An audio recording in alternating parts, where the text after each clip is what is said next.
নমস্কাৰ সকলোকে স্বাগতম জনাইছোঁ মই মমিয়া মোৰ চেনেলৰ অন্য এটা ভিডিঅ'ৰ মাজলৈ আৰু আজি ভিডিঅ'টো বহুত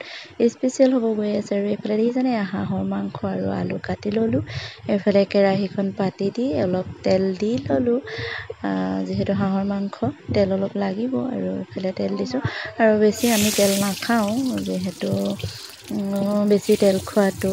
মানে স্বাস্থ্যৰ কাৰণে হানিকাৰক গতিকে এইফালে পিঁয়াজ আৰু মানে জলকীয়া তেজপাত দি দিলোঁ তাৰ লগতে অকণমান মই পাঁচফোৰণ দিম যিহেতু পাঁচফোৰণ দিলে টেষ্টটো বহুত বেলেগ আহে আৰু এইফালে একদম ধুনীয়াকৈ ভাজি থাকি মাংসখিনি দি দিলোঁ মাংস আৰু আলু একেলগে কাটি থৈছিলোঁ ধুনীয়াকৈ দি দিলোঁ আৰু আগতীয়াকৈ মই মছলাখিনি সানি মানে ধুনীয়াকৈ মেৰিনেট কৰি লোৱা নাই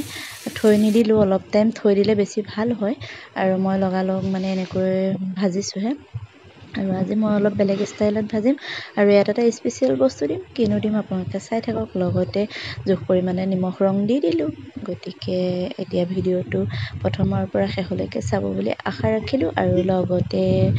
কেনেকুৱা পাইছে জনাবলৈ কিন্তু নাপাহৰিব দেই আৰু এইফালে মাজতে মই মানে বটি ৰখা আদা নহৰুৰ পেষ্টটো অলপ দি দিছোঁ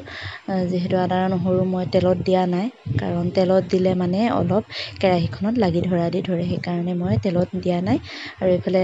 জোখ পৰিমাণে জিৰা দিছোঁ পেকেট জিৰা অলপ আৰু মিট মছলা লগতে অকণমান জলকীয়া গুড়া মই ইয়াতে দি দিম যিহেতু বেছিকৈ নিদিওঁ আৰু হাঁহৰ মাংস এনেই গৰম বেছি মছলা দিলে মানে কি কয় গৰমটো বেছি হয় নহয় জানো আৰু বিষ থকা মানুহৰ কাৰণে হাঁহৰ মাংস একেবাৰে বেয়া তথাপিতো মানে হাঁহ বুলিলে বহুত জিভা পানী পৰি যায় আৰু এইফালে মোৰ মাংস ভাজি আছোঁ আৰু লগতে স্পেচিয়েল বস্তুটো দি দিলোঁ যিহেতু ধৰিব পাৰিছে চাগে এয়া হৈছে বাঁহগাজ আৰু এতিয়া বাঁহগাজ মানে খুব বেছি ওলাইছে আৰু এইটো বাঁহগাজ এতিয়া খায় যিহেতু শাওণ মাহৰ আৰু জেঠ আহাৰ শাওণ এইকেইটা মাহতে মানে বাঁহগাজৰ মানে পৰিমাণটো বেছিকৈ মানে খোৱা যায় আৰু এইটো বাঁহগাজটো ধুনীয়াকৈ মই তৈয়াৰ কৰি বটলত মানে ভৰাই থৈ দিছিলোঁ আৰু যিকোনো এতিয়া গৰমৰ ছিজন যিহেতু পানী দিয়া ভাতৰ সৈতে মানে বহুত বেছি ভাল লাগে খাবলৈ আৰু এইফালে ভাজি থাকি মই জোখ পৰিমাণে পানী দিলোঁ যিহেতু মানুহ কম সেইকাৰণে কম পৰিমাণে দিছোঁ পানী আৰু মাংসত বেছি পানী দিলে ভালো নালাগে অলপ গ্ৰেভি টাইপত বনাম যিহেতু হাঁহৰ মাংস হয় ন আৰু এইফালে পূৰা উতলি গ'ল দেখিছেনে একদম কালাৰ ধুনীয়া আহিছে আৰু কাৰ দেখি খাওঁ লাগিছে ক'বচোন বাৰু আৰু একদম শেষত মই অকণমান কাটি থোৱা পিঁয়াজ দি দিলোঁ যিহেতু মই এনেকৈ শেষত কাটি থোৱা পিঁয়াজ দি বেছি ভাল পাওঁ মানে টেষ্টটো খাই পেলাই গতিকে অকণমান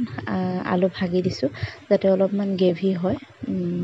আৰু ডাঠ হ'লে খায়ো ভাল লাগিব জোলকণ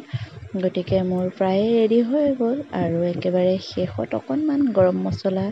দি দিছোঁ যাতে সোৱাদটো ভাল লাগে খাবলৈ আৰু গোন্ধটো ধুনীয়া আহে যাতে মানে গোন্ধটো পোৱাৰ লগে লগে খাওঁ লাগি যায় আৰু মোৰ এইফালে ৰেডি হৈ গ'ল আৰু যিসকলে মোৰ পেজলৈ নতুনকৈ আহিছে তেওঁলোকে প্লিজ মোৰ পেজখন ফ'ল' কৰি দিব আৰু যিসকল মোৰ চেনেললৈ নতুনকৈ আহিছে তেওঁলোকে প্লিজ মোৰ চেনেলটো ছাবস্ক্ৰাইব কৰি থৈ যাবলৈ নাপাহৰিব আৰু মোৰ ভিডিঅ'বিলাক চাই কেনেকুৱা পায় কিন্তু জনাবলৈ নাপাহৰিব দেই যদিহে ভাল পায় লাইক কমেণ্ট শ্বেয়াৰ কৰিব আৰু এইফালে একদম পূৰা ৰেডি হৈ গ'ল বাটিত পূৰা উলিয়াই ল'লোঁ যিহেতু খাব লাগিব আৰু দেখি কাৰ খাওঁ লাগিছে বাৰু ক'বচোন দেখিবলৈ ধুনীয়া হৈছে নহয়নে বাৰু দেখিলেই খাওঁ লাগি যোৱা হৈ গৈছে গতিকে আজিলৈ ভিডিঅ'টো ইমানতে সামৰোঁ আকৌ পুনৰ এটা নতুন ভিডিঅ'ৰ সৈতে আপোনালোক সকলোকে লগ পাম নহয় জানো